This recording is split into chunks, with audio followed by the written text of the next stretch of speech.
예수께서 우리가 자기를 애워싼 것을 보시고 건너편으로 가기를 명하십니다.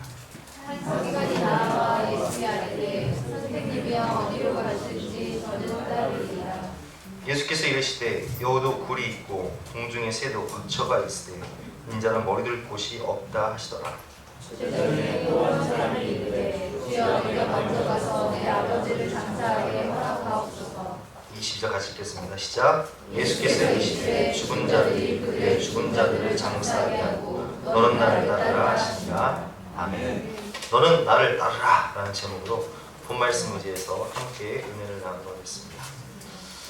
우리는 지난주에 에녹과 모두셀라 이야기를 들었습니다. 지난주 5예배 때 하나님께서 죄악이 관영한 세상을 심판하시기 전에 예언자였던 에녹에게 아들을 주시면서 모두셀라라 이름을 지어주셨죠. 창검지는 자라는 뜻의 모두셀라는 그가 죽으면 심판이 오게 될 것이다 라는 뜻을 가지고 있는데, 정말 모두셀라가 969세를 살고 죽던 그 해에 노아의 홍수 심판이 일어났다는 사실을 우리는 배웠습니다. 하나님께서 세상을 심판하실 수 있지만 한 영혼이라도 더 구원받기 위해서 기다리시던 하나님의 사랑을 우리가 느낄 수 있었는데, 여러분, 그 노아의 홍수 심판은 아주 무시무시한 심판이었어요. 노아의 그 당시만 해도요, 보통 969세를 무두셀라가 살았고 또 아담이 930세를 살았던 것처럼 인간의 수명이 900세 이상 살았단 말이에요. 왜 그러냐? 환경이 좋았어요. 그때만 해도 하나님이 세상을 창조하실 때 이 하늘 위에 물충이 있었단 말이에요. 대기권 위에 물충이 있어서 태양의 적외선이나 자외선이 인간의 피부에 직접 닿지 않았단 말이에요. 그렇기 때문에 인간의 수명이 969세를 살 수 있었고 930세를 살 수 있었는데, 노아 홍수 사건을 통해서 하늘의 깊음의 샘들이 터졌다는 것은 대기권 위에 있는 물층이 다 무너지고 그 어마어마한 물이 땅으로 다 쏟아지고, 그리고 땅에 지진이 일어나면서 지진을 동반한 쓰나미가 온 땅을 덮었던 거예요. 그렇게 40주야로 물폭탄이 내리고 지진이 나고 쓰나미가 일어나니까 땅에 있는 모든 생물이 살아날 방법을 없었던 거예요. 그러면 그런 지진과 쓰나미를 이기기 위해서 노아의 방주를 만들 때 얼마나 크고 얼마나 견고한 배를 만들어야 했겠는지 우리가 잘 상상해 볼 수 있습니다. 대충 만들면 안 돼요. 한순간에 한 번의 부딪힘으로 그 배가 파손되어서 그 배를 타고 있는 모든 생물과 사람들이 다 죽을 수 있기 때문에 배를 만들 때 견고히 만들어야 돼요. 그것이 노아의 사명이었고, 또한 이 시대에 구원의 방주를 만드는 우리의 사명이 되야 하는 것입니다. 주님께서 에녹에게 예언하셨던 것처럼 성경에 주님이 다시 오신다, 죄악된 세상을 심판하러 다시 오신다라고 말씀을 하셨고, 그 죄악된 세상을 심판하실 때에 구원받을 수 있는 구원의 방주가 있는데, 그것이 무엇이냐? 바로 주님의 몸된 교회다. 그 구원의 방주인 교회를 잘 만들어야. 그러면 교회는 무엇입니까? 유형교회가 있고 무형교회가 있는데, 보이는 교회가 있고 보이지 않는 교회가 있어요. 여러분, 교회가 건물입니까? 건물은 진짜 교회가 아니에요. 진짜 교회는 바로 여러분 자신이 교회입니다. 너희가 하나님의 성전인 것과 하나님의 성령이 너희 안에 더하시는 것을 알지 못하는 것. 여러분 자신이 교회이고, 여러분 가정이 교회입니다. 여러분 목장이 교회이고, 또한 예수사랑 교회, 하나님이 부르신 거룩한 무리의 모임이 바로 교회예요. 너희가 두세 사람이 내 이름으로 모일지라도 나는 너희와 영원토록 함께 할 것이다, 주님께서 말씀하셨어요. 보이지 않는 교회가 진짜 교회인 거예요. 근데 이 교회를 잘 만들어야지만이 죄악의 쓰나미가 몰려올 때 침몰하지 않고 살아남을 수 있어요. 우리는 신앙생활을 하면서 얼마나 많은 사람들이 이 죄악의 쓰나미에 시험을 이기지 못하고 신앙에서 떠나고 믿음에서 떠나고 세상으로 돌아가는지를 많이 보고 있습니다. 우리는 이 구원의 방주를 만드는 군사여 하나님의 제자인 것을 알아야 되기 때문에 오늘 말씀을 통해서 우리는 하나님의 군사의 자격과 자세, 이 제자로서의 삶은 어떤 것인지 본문을 통해서 함께 배워보도록 하겠습니다. 첫 번째로 우리는 하나님 앞에서 철저한 자기관리를 해야 됩니다. 18절 말씀 여러분들이 한 목소리로 읽어보겠습니다. 18절 시작.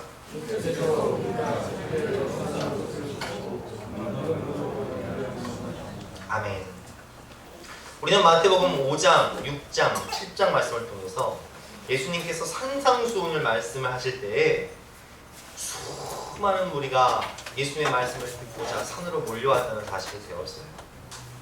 그 말씀을 마치셨음에도 불구하고 수많은 무리가 예수님을 떠나지 않고 예수님 곁에 머물러 있는 것을 우리는 또한 배웠습니다.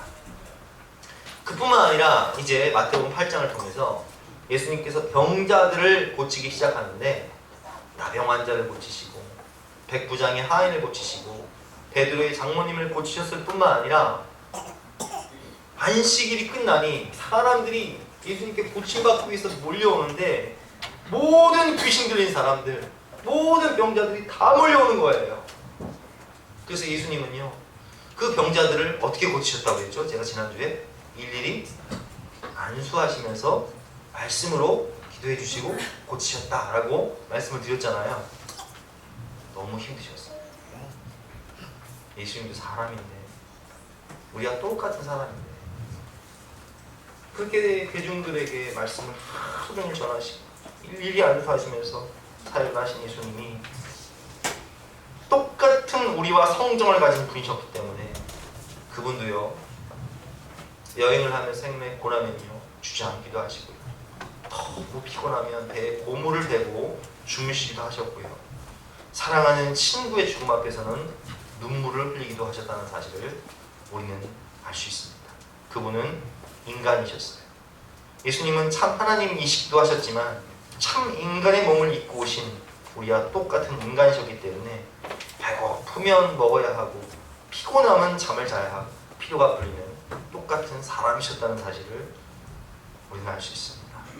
사역이 바쁜 가운데 잠깐 쉬시기 위해서 베드로의 집에 가셨음에도 불구하고 사람들이 몰려오니 쉴 수가 없는 거예요. 그 사람들 다 고치시고 이제 예수님께서 쉬시기 위해서 오늘 18절 말씀 보니까 어디로 가라고 명하시죠? 예수께서 우리가 자기를 에워싸는 것을 보시고 건너편으로 가기를 명하시니라. 아멘. 피곤하셨던 예수님은 사람들의 환호, 자신을 왕으로 삼으려 하는 사람들의 인기에 영합하지 않으시고 하나님 앞에서 자신을 돌보시고 쉬시고 또 조용히 제자들을 가르치시기 위해서 건너편으로 가자, 배를 건너편으로 띄워라 명하십니다. 여기서 깨달아 할 수 있는 것은 무엇이냐? 여러분, 우리가 사역보다 중요한 것이 바로 자신의 영성관리예요. 교사인 여러분들, 목자인 여러분들, 사역보다 중요한 게 뭔지 아세요? 나와 하나님과의 관계입니다. 우리가 아이들 가르치다 보면, 가정에서 아이들 가르치다 보면, 목장에서 목장 식구들 가르치다 보면 뭘 느낍니까? 아이고, 가르치긴 뭘 가르쳐? 내 꼬라지가 이 모양인데. 너나 잘하세요. 속으로, 내 속으로 그러지 않아요? 너나 잘하세요. 말은 뻔짓을 안 해. 내 속으로 나한테 하는 말이에요. 너나 잘하세요. 내가 하나님과의 온전한 인격적 관계 속에서 성령 충만하지 않고 자기 관리가 되지 않으면 사역을 제대로 할 수가 없어요. 그래서 우리 예수님은요, 언제나 사역에 앞서서 자신의 영성 관리를 하셨어요. 새벽 미명에 일어나셔서 감람산에 올라가셔서 하나님과 독대하는 시간을 가지셨고요. 또한 제자들과 소그룹으로 모여서 서로 교제하고 그들에게 말씀을 가르쳐주는 시간을 가졌고요. 대중 앞에서 설교하는 시간을 가지셨고 병자를 치유하는 시간을 가지셨지만 오늘 말씀처럼 쉼과 안식과 충전이 필요할 때는 여러분 강 건너편에 가셔서 충전하시고 쉬기도 하셨고 자기 개발도 하셨고 기도와 말씀에 전념하기도 하셨고 훈련하시고 준비하시기로 하셨다는 거예요. 우리 남자분들은 군대를 갔다 오셔서 아실 거예요. 군인의 임무가 무엇입니까? 군인의 임무가 나라를 지키는 것이지만 나라를 지키기 위해서 군사 훈련을 받잖아요. 훈련을 받고 또한 그날 임무에 충실하고 그날 임무 일과가 다 끝나요. 그러면 뭐 해요? 군대에서 일과 끝났어요. 뭐 해요? 개인 정비 하잖아요. 빨래도 하고 군화도 닦고 또 일기도 쓰고 자기 정비를 하잖아요. 그리고 또 시간이 남으면 뭐 해야 돼요? 자기 개발을 하잖아요. 그런데 이것이 되지 않으면 충전이 되지 않으면 어떤 현상이 일어나냐? 영적 침체가 온다는 거예요. 그럼 기계도요 가끔씩 쉬어줘야 되고요 충전해야 되고요 사람도 마찬가지예요. 이 영혼과 육신이 연결되어 있기 때문에 사람이 끊임없이 일만 하면요 쉬지 않고 일만 하면요 번아웃, 소진되고 탈진해버려요. 성경에 보면 그런 사람이 있잖아요. 누구예요? 엘리야가 있단 말이에요. 엘리야가 850대 1에 바알과 아세라 성자들과의 전쟁 가운데 승리합니다. 영광스러운 순간이었죠. 그러나 이세벨이 엘리야를 죽이겠다고 쫓아와요.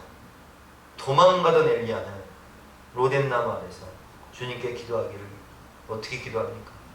하나님 차라리 나를 죽여주세요. 난 너무 지쳤어요. 지금 나 혼자만 남았어요. 영적 침체 현상의 특징이 뭐냐? 너무 지쳐서 나 혼자 남았다는 거예요. 그때 주님께서 엘리야에게 뭐라고 말씀하시죠? 먹어라, 쉬어라, 까마귀를 통해서 먹여주세요. 로뎀나무에서 쉬게 하세요. 충전하게 하세요. 40주야를 호렙산으로 달려간 엘리야에게 말씀하시죠. 세미한 음성 가운데 말씀하세요. 네가 혼자 그 일을 다 감당하려고 하지 말고 사역자들을 세워라. 예후에게 기름 부어 엘리사에게 기름 부어라. 이게 뭘 의미하냐? 여러분, 내가 나 혼자만 남았다. 엘리야는 그렇게 얘기하는데 나 없으면 가정이 안 돌아가나요? 나 없으면 교회가 안 돌아가요? 나 없으면 하나님 나라가 안 돌아갈까요?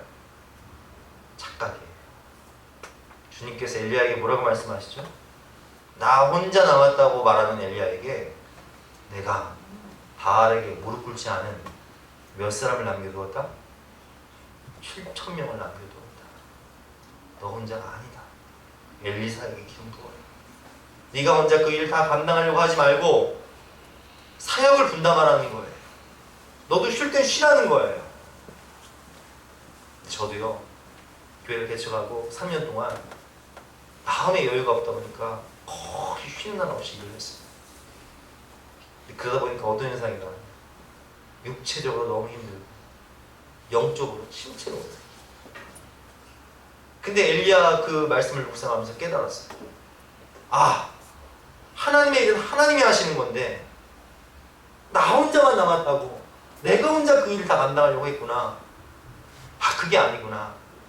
나도 쉴 땐 쉬고 충전할 땐 충전하고 자기 개발도 하고 하나님 앞에서 철저한 영성 관리도 하고 그래서 다시 계획을 짜기 시작했어요. 여러분 마찬가지예요. 여러분 사람은요 이 신체를 하나님께서 만드실 때 6일 동안은 일하고 하루 동안 쉬게 만드셨어요. 근데 우리가 6일 동안 일하고 하루 동안 쉬어도 어때요? 그것도 힘들잖아요. 그러니까 요즘에는 주 며칠 근무해요? 주 5일 근무하잖아요. 왜 그래요? 왜 주일 5일 근무해야 돼? 우리가 주일날은 또 주일에 힘써야 되니까 하루 정도는 쉬어줘야 되잖아요. 정말 여러분 우리 모두 다 우리 주 5일 근무합시다. 쉴 땐 쉽시다. 충전할 땐 충전하고 개발할 때는 개발합시다. 나 혼자만 남았다고 내가 혼자 그 일을 다 감당하려고 하면요 탈진해버려요. 영적 침체에 빠지게 돼요. 자기 관리를 하세요. 미래를 준비하세요. 충전할 때는 충전하세요. 또한 두 번째로 부르심과 자기 십자가 문제인데요. 19절과 20절 말씀, 19절은 남자분들, 20절은 여자분들 읽어보겠습니다. 19절 남자분들 시작.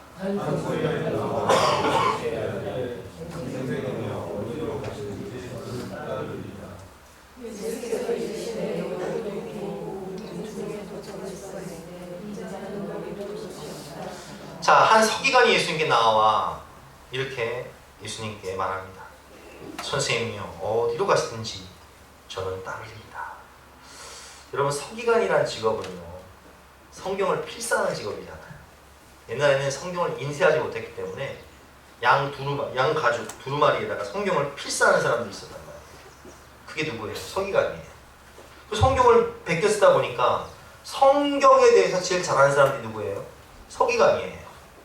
그러니까 이 사람들은 성경을 필사할 뿐만 아니라 성경을 가르치는 성경 교사였단 말이에요. 당시에 사람들에게 존경받는 사람들이고 인정받는 사람들이고 기득권층에 있었던 사람들이란 말이에요. 그런데 그런 서기관이 예수님을 만났어요. 그런데 자기와는 다르게 예수님 교회는 영적 권위가 있어서 막 사람들이 산 위로 올라가서 막 몰려가는데 사람들이 예수님의 말씀을 들으면서 떠나지 않는 거예요. 또한 예수님의 이 능력의 손으로 병자들을 고치시는데 귀신 들린 자가 떠나가고 중풍병자가 일어나고 안진뱅이 일어나고 소경이 눈을 뜨고 그런 예수님의 화려한 것을 보면서 서기관은 생각합니다. 와, 나도 예수님처럼 살고 싶다. 예수님은 슈퍼스타네. 예수님은 완전히 인기가 짱이시네. 예수님께서 어디로 가시는지 나도 주님 따르고 싶어요. 나도 주님처럼 살고 싶어요. 이렇게 말씀을 드리자 예수님께서 딱 한마디 하십니다. 20절 말씀이죠. 저 틀에 여우를 봐라. 여우도 하루 종일 뛰어다니면서 일을 하지만 밤에 불에 가서 쉬고, 공중의 새도 하루 종일 벌레를 잡고 일을 하지만 밤이 되면 깃들어 쉴 수 있는 둥지가 있지만 인자는 머리 들 곳조차 없다. 너 나를 따른다고? 나를 따른 제자의 삶이 무엇인 줄 아니? 머리 둘 곳조차 없는 삶이야. 이런 삶에 가겠다고? 이 말씀 이후에 서기관은 온데간데 없이 사라져버려요. 무엇을 의미합니까? 서기관이 무엇 때문에 예수님을 따르고 있습니까? 그 마음의 중심을 아시고 주님은 딱 한마디 하세요. 인자는 머리 둘 곳조차 없도다. 서기관이 무엇 때문에 예수님을 따르려고 했습니까? 그 목적은 자기 영광이었고 자기 성공이었고 예수님을 이용한 신분 상승이 아니었겠습니까? 제자의 길, 주의 종의 길을 간다는 것이 여러분 영광의 길이 아니에요. 저는 특별히 청년들이, 젊은 아이들이, 제가 청년부 사회를 할 때, 중고등부 사회를 할 때 목사님 저도요 목사님처럼 주의 종이 되고 싶어요, 선교사가 되고 싶어요, 이렇게 말하는 아이들이 있어요. 모르고 하는 얘기겠죠. 저는 그 아이들한테 항상 이렇게 얘기합니다. 주님이 너를 부르셨니? 콜링, 부르심이 있었냐는 거예요. 여러분, 부르심의 주체가 누구죠? 오늘 서기관은 뭐라고 대답해요? 주님, 어디로 가시는지 주님을 따르겠습니다. 누가 주님을 따르겠다는 거예요? 주체가 누구예요? 내가. 근데 주님께서 12제자를 부르실 때 부르심의 주체가 누구셨어요? 주님이 너는 나를 따라오너라. 내가 너로 살아남는 어부가 되게 한다. 누가 부르셨어요? 주님이 부르셨어요. 그럼 이 콜링의 부르심의 주체는 누가 되어야 돼요? 주님이 부르셔야 돼요. 주님이 안 불렀는데 오늘 서기관처럼 주님 저도 갈래요 이렇게 따라가려고 하면 어떤 일이 생기냐? 자기도 피곤하고 남도 피곤해져요. 아주 골치 아픈 일이 생겨요. 왜 그러냐? 여러분, 부르심을 받지 않은데 이 길을 간다.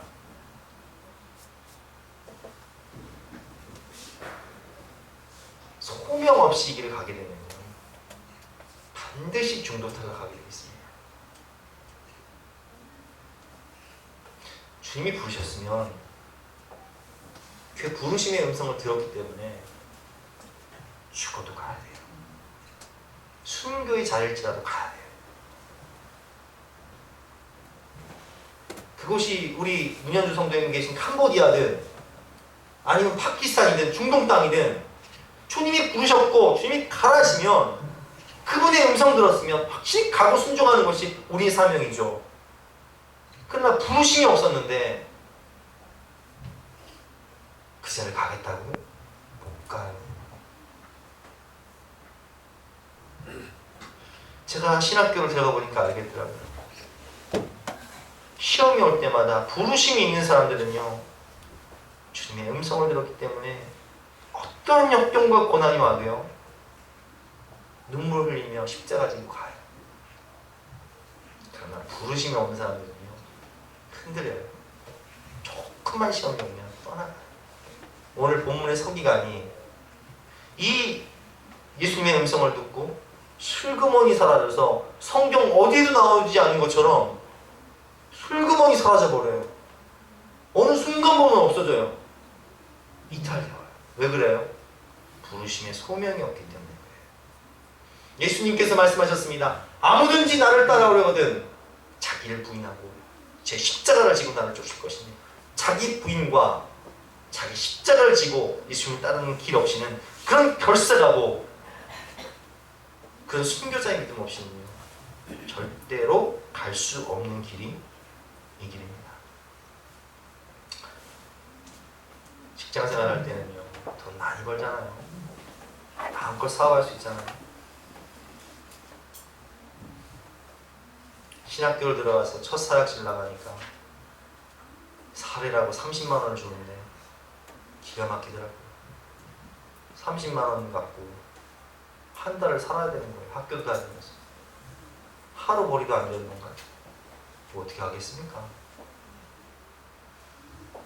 사역지를 결정할 때 어떤 교회를 갈지, 어떤 지역을 갈지, 어떤 일이 벌어질지 몰라요. 그러다가 주님이 저처럼 여러분들에게 교회라도 개척하라고 해보십시오. 어떻게 개척하실래요? 집 팔고 땅 팔고 다 팔아 개척해야 되는데 여러분 하시겠어요? 저는 개척교회 목사님들 보면요, 왜 이렇게 그냥 가슴이 아플까? 어제 이렇게 교회를 오는데 우리 옆 건물에 하늘빛 교회라고 조그만 교회가 하나 생긴 거예요. 저는 걱정이 되는 거예요. 저 목사님이 이 동네를 알고 들어오신 걸까? 나는 그래도 초창기에 들어왔지만 우리 교회도 있고 성산교회도 있고, 성산교회에 들어온 이후로는 우리 교회도 지금 지역에서는 오시지 않는 상황인데 저분이 어떡하려고 들어오셨지? 걱정이 되는 거예요. 자식들도 어리면 어떻게 살아가시려고 그러시지? 내가 좀 도와드릴 수 있는 건 없을까? 그런 생각이 드는 거예요.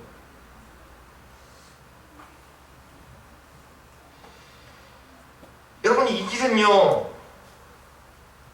영광의 길이 아니에요. 이 길은 고난의 길이에요. 자기 부인과 자기 십자가를 지고 가는 골고다 언덕길이에요. 그렇기 때문에요, 여러분, 교회는요, 선택과 거절을 잘해야 돼요. 지금 한국교회의 문제가 뭐냐? 부르심이 없는데, 주님이 부르질 않으셨는데 내가 이 가겠다고 하는 사람이 있는 거예요. 교단이 나눠지고 교파가 갈라지면서 선택과 거절을 못해요. 누구든 이 길 가겠다면 신학교 정원 채워야 되니까, 교수들 월급 받아야 되니까 다 받아주는 거예요. 그 사람의 과거가 어떻든, 그 사람의 믿음이 어떻든 소명이 있든 없든. 그러니까 어떤 일이 벌어져요?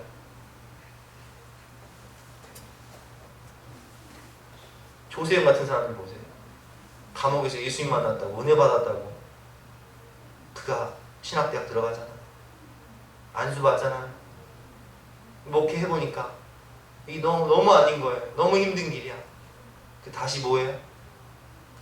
다시 도둑질하는 거예요.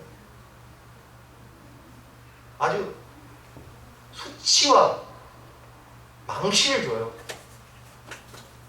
얼마 전에는 전직 목사라는 양반이 안마 시술소에서 행패를 부리다가 감옥을 갔어요. 돈 줬는데 성관계 안 줬다고. 근데 이 사람은요, 전직 목사인데 그 전에 뭐 했냐? 그 전에 이미 그런 다수의 범죄 경력이 있었어요. 전과가 있었어요. 그럼 뭘 의미합니까? 은혜 좀 받았다고 하나님 부르지 않으셨는데 다 회종 가겠다, 제자에게 가겠다. 이 선택과 거절을 못하니까 한국 교회가 혼란해져요.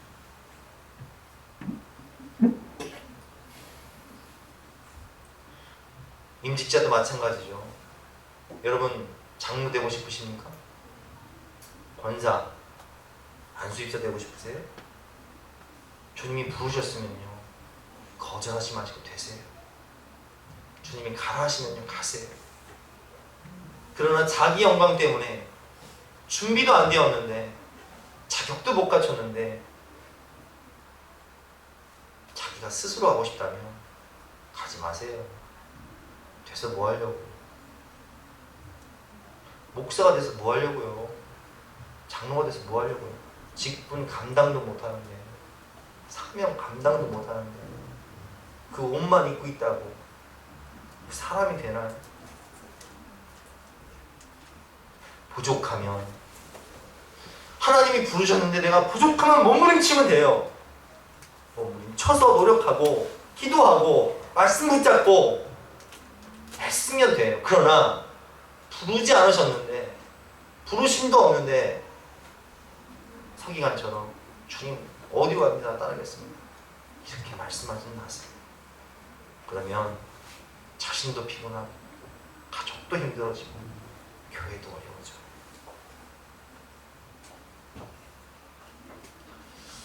세 번째는 삶의 우선순위 문제입니다. 21절과 22절 말씀이죠. 남자분들 21절, 여자분들 22절. 21절 시작.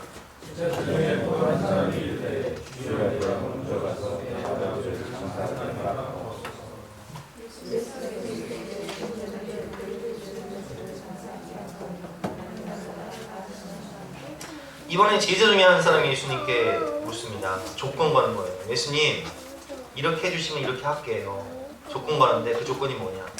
예수님, 저에게는 아버지가 있는데요, 그 아버지가 지금 돌아가셨을까요? 안 돌아가셨을까요? 오늘 본문을 보면, 여러분, 예수님 앞에 있는 이 사람이 지금 아버지가 돌아가셨으면 지금 예수님을 따라다닐 수 있는 경황이 있어요, 없어요? 경황 없어요. 빨리 장례 치러야지. 근데 지금 예수님 따라다니고 있다는 것은 그 아버지가 아직 살아계시다는 거예요? 돌아가셨다는 거예요? 살아계시다는 거예요. 여러분, 예수님께서 오늘 이 말씀 액면 그대로 아버지가 돌아가셨는데 장사 지내지 말아라, 이렇게 말씀하실 분이십니까? 그렇지는 않죠. 이 말씀의 의미를 우리가 잘 해석해야 되는데, 이게 무슨 얘기냐? 예수님, 저에게는 아버지가 있는데요, 그 아버지가 아직 살아계시니까 제가 자식돌이 해야죠. 아버지 좀 효도해드리고 공경해드리고, 아버지 돌아가시면 장례 치러드리고, 그리고 저 유산도 분배 받아야 되거든요. 자식된 도리하고 부모된 도리하고 할 도리하고 와서 예수님 그 따를게요, 이렇게 얘기하고 있는 거예요. 이해되시죠? 근데 이게 문제가 뭐냐? 저희 우리 친척 중에도요, 그런 분이 계세요. 아버님이 시골에 혼자 계시는데 연로하시거든요. 그분이 이제 할아버지가 재산이 많으셔.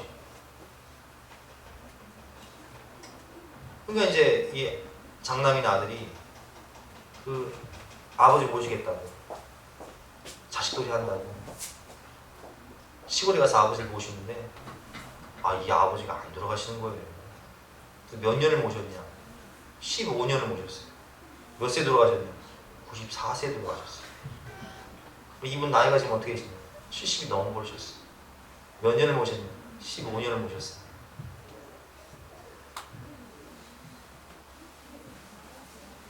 저희 장모님은요, 지금 서천에 어머니가 살아계셔서 그 어머니 모시러 내려가셨는데요.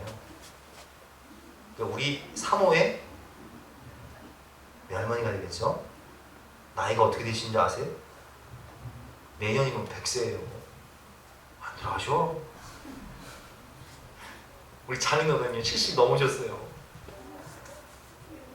그 10년을 모시고 계신 거예요. 오늘 본문의 이 제자의 말을 하면 어느 세월에 언제 사명 감당하고 언제 영혼 구원하고 언제 하나님 나라 세우시겠습니까? 많은 사람들이 이렇게 조건을 걸어요. 예수님 제가 따라갈게요. 애들 다 키우고. 예수님 제가 따라갈게요. 아버지 효도하고 유산 받고 정리할 건 정리하고. 그게 언젠데요?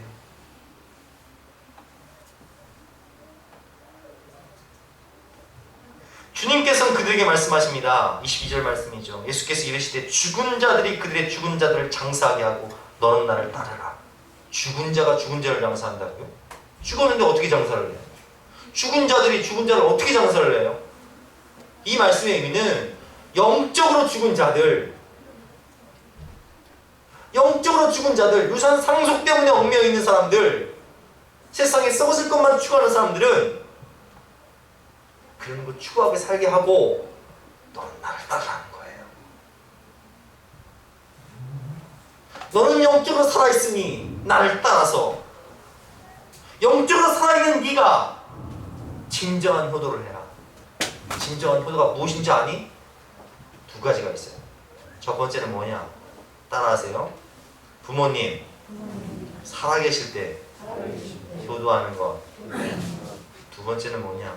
부모님 살아계실 때 영혼 구원하는 것. 그게 진짜 효도예요.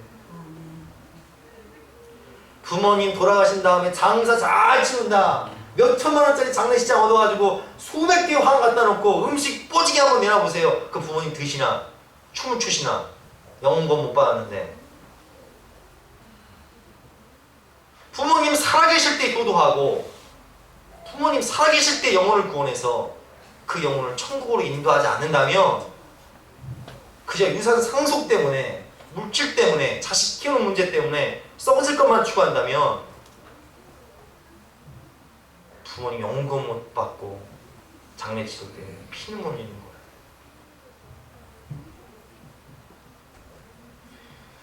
그러므로 예수님께서 말씀하십니다. 너는 썩어질 것에 얽매이지 말고 죽은 자들로 죽은 자 장사하게 하고 너는 나를 따르라. 너는 영혼 구원받고 영의 눈을 열어 살아계실 때 효도하면서 살아계신 부모님 전도해라. 여러분 제가요 왜 남양주에 교회 개척했는지 아세요? 제가 좀 일찍 개척했잖아요. 36에 개척했잖아요. 제가 교회를 개척하려고 하니까 우리 어머니가 말리시더라고요. 젊은데 왜 교회를 개척하냐. 그때 우리 아버지 신앙생활 안 하셨거든요. 저는 제 전지산이 들어간다 할지라도 아버지 영혼만 구원받을 수 있다면 후회되지 않을 것 같더라고요. 5천이 들든 1억이 들든 사랑하는 영혼의 가족군을 위해서라면요 아깝지 않은 거 아닙니까? 그럼 제가 여러분들한테 물어볼게요. 여러분 1억이 들더라도 여러분들의 부모님이 구원받을 수 있다면 그렇게 하시겠습니까? 아멘수가 안 나옵니다. 다시 한번 여쭤볼게요. 여러분 1억이 들더라도 여러분들의 부모님이 구원받을 수 있다면 그것 투자하시겠습니까? 투자하시겠습니까? 그러면 그 1억 갖고요 부모님 용돈 잘 드리세요. 잘 사드리세요. 그리고 다음 주에 보시고 오세요. 부모님 용돈 잘 드리고 따뜻한 밥이라도 함께 사드리면서 돌아가시기 전에 전도하세요. 그게 진짜 효도예요. 그죠, 김기림 집사님? 맞죠? 맞다고 그러시잖아요 지금. 저 보세요. 어머니가 잘 못한 것이 후회가 된다고 그러시잖아요. 그래도 우리 김기림 집사님 어머니는 영혼권 받으셨습니다. 아멘? 왜 그걸 제가 아냐? 우리 외할머니가 제가 잘 알아요. 외할머니 구원 받으셨어요. 돌아가시기 전까지 자녀를 위해서 새벽 기도하시다가 돌아가셨어요. 여러분, 제가 인생 가운데 별로 잘한 건 없어요. 그러나 잘하는 게 있다면 가족들의 영혼 구원을 위해서, 믿지 않는 아버지의 영혼 구원을 위해서 남양주의 교회 개척한 거, 덕분에 여러분들도 구원 받으셨잖아요. 할렐루야. 여러분, 5천이든 1억이든 돈 아끼지 마세요. 구원 받을 수 있다면 그게 진짜 해결이에요. 오늘 결론입니다. 앞으로 닥쳐올 하나님의 심판은 노아 홍수의 쓰나미와 지진과 별반 다르지 않아요. 여러분, 일본 쓰나미 동영상 보면서 뭘 느끼세요? 세월호 사건 보면서 내 사랑하는 자녀들이 그 배가 뒤집어지니까 침몰해 죽는 거예요. 그걸 보고 있어야 하는 부모들은요, 피눈물이 잊혀지지가 않는 거예요. 근데 그거보다 더 심한 게 뭔지 아세요? 장차 오게 될 하나님의 준엄한 심판대 앞에서 지옥에 들어가게 될 여러분들의 자녀들과 부모들을 생각해 보세요.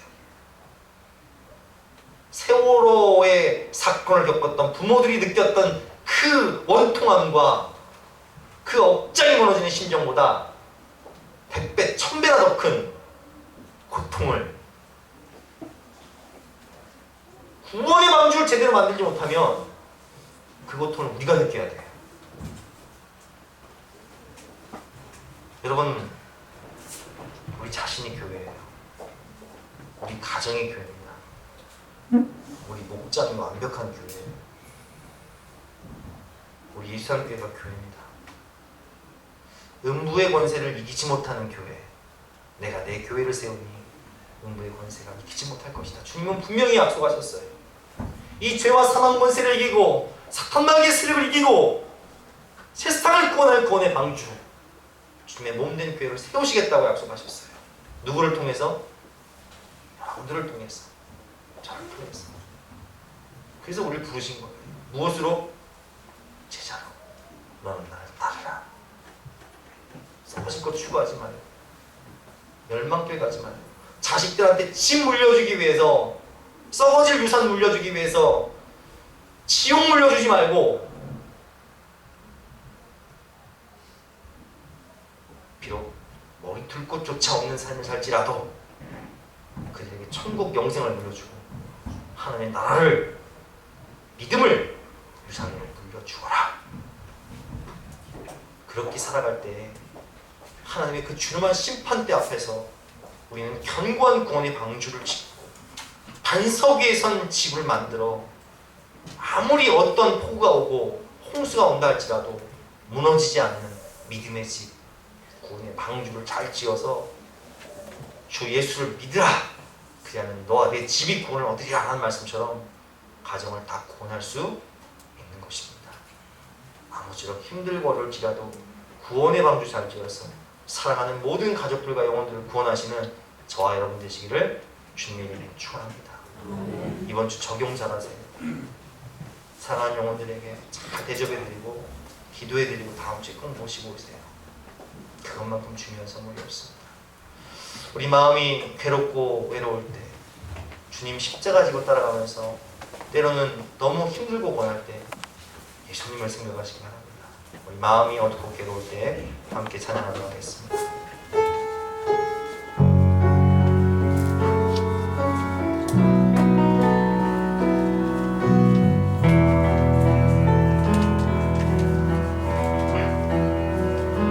마음이 어둡고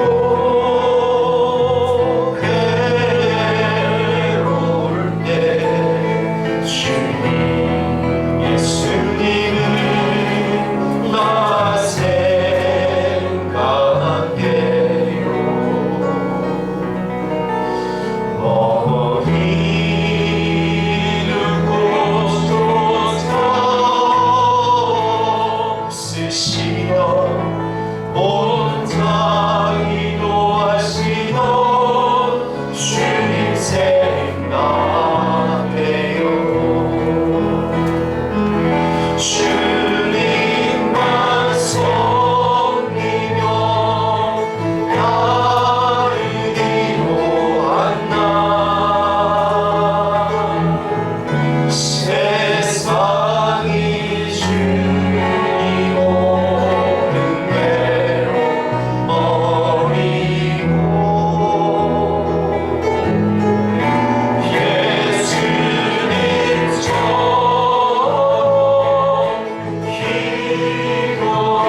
제자라고 구원의 방주를 짓는 사람들이라고 고백하지만 실상은 서기관처럼 자기 영광과 세상의 명예와 좋은 집 자식들에게 물려주기 위해서 분주하게 살아가고 있지는 않습니까? 주님을 따르겠다고 조건을 걸면서 주님 자식된 도리 하여야 부모된 도리 다 하고 주님 따르겠습니다 이렇게 말하지는 않았습니까?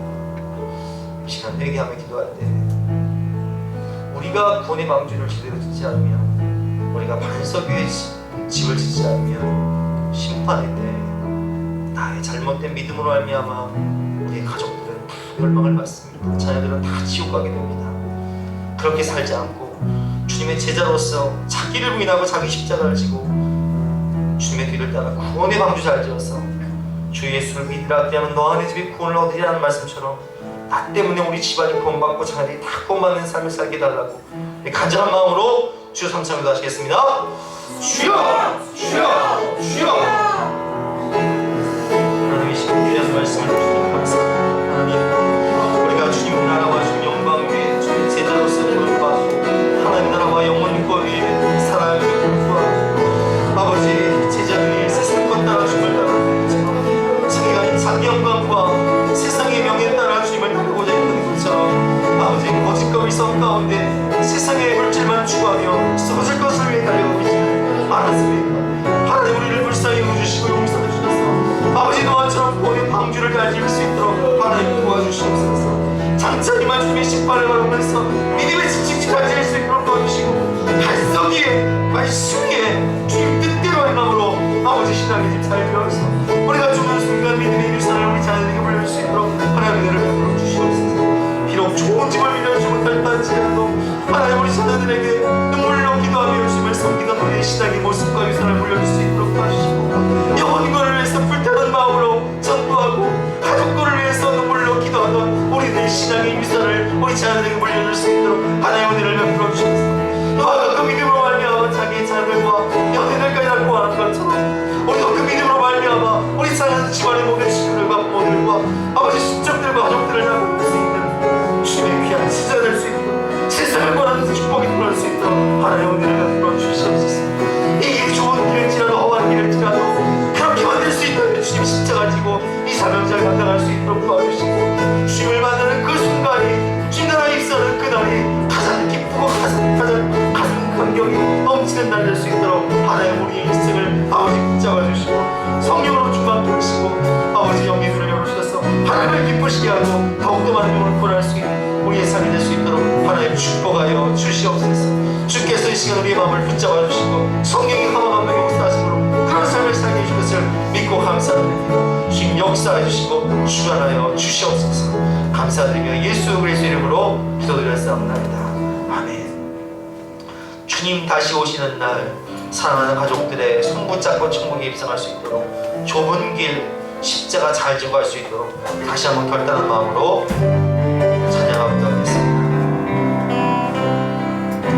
주님 다시 오실 때까지 나는 이 길을 가리라.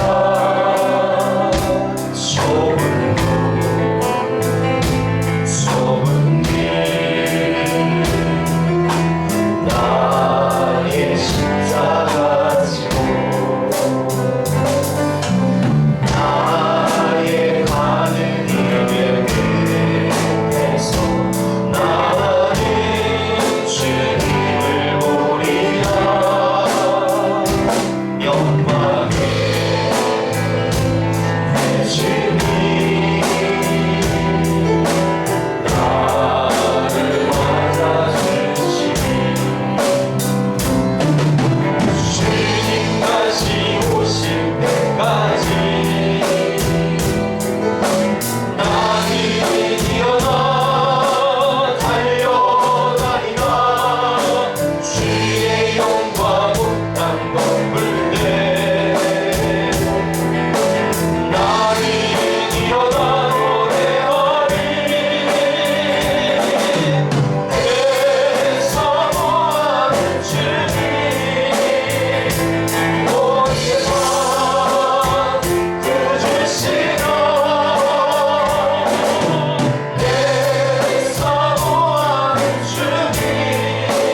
주님, 세상에 많은 사람들이 자식들에게 집을 물려주기 위해서 열심히 살아가고 있습니다. 정작 그 자식들이 지옥문을 향해 달려가는 것을 모른 채, 부모들이 지옥의 문을 향해 달려가는 것을 모른 채 썩어질 것을 위해 도리를 다한다고, 최선을 다한다고 말하며 살아가고 있습니다. 하나님, 우리는 이 심판의 때 구원의 방주를 얼마나 잘 짓고 있습니까?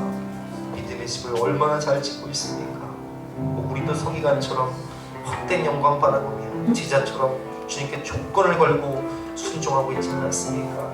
주님, 이 시간 우리의 마음을 돌이켜 주셔서 노아처럼 구원의 방주 잘 지어서 그 심판의 때 사랑하는 가족들, 자녀들, 부모님들, 친척들, 친구들 다 구원하고 저 영원한 하나님 나라에 입성할 때 그날이 가장 기다려진 날이요, 가장 감격스러운 날이 될 수 있도록 축복하여 주시옵소서. 그 무엇과도, 그 누구와도 천국을 바꾸지 않도록 하나님 우리에게 믿음을 주셔서 이 믿음의 유산을 우리 자녀들에게 물려줄 수 있도록, 믿음의 층집을 자녀들에게 물려줄 수 있도록, 구원의 방주를 물려줄 수 있도록 우리에게 새로운 마음과 새 영을 허락하여 주시옵소서. 좁은 길일지라도, 험한 길일지라도 이 길만이 구원의 길이기에 주님이 십자가 지고 가셨던 것처럼 우리도 하나님께서 우리에게 주신 이 사명 부여잡고 십자가 잘 지고 갈 수 있도록 은혜를 베풀어 주시옵소서. 목장교회를 세우고 가정교회를 세우고 예수사랑교회를 음부의 권세가 이기지 못하는 교회로 세울 수 있도록 우리를 사용하여 줄 것을 믿고 감사드리며 예수 그리스도 이름으로 기도드렸사옵나이다. 아멘. 다 같이 나와서 결단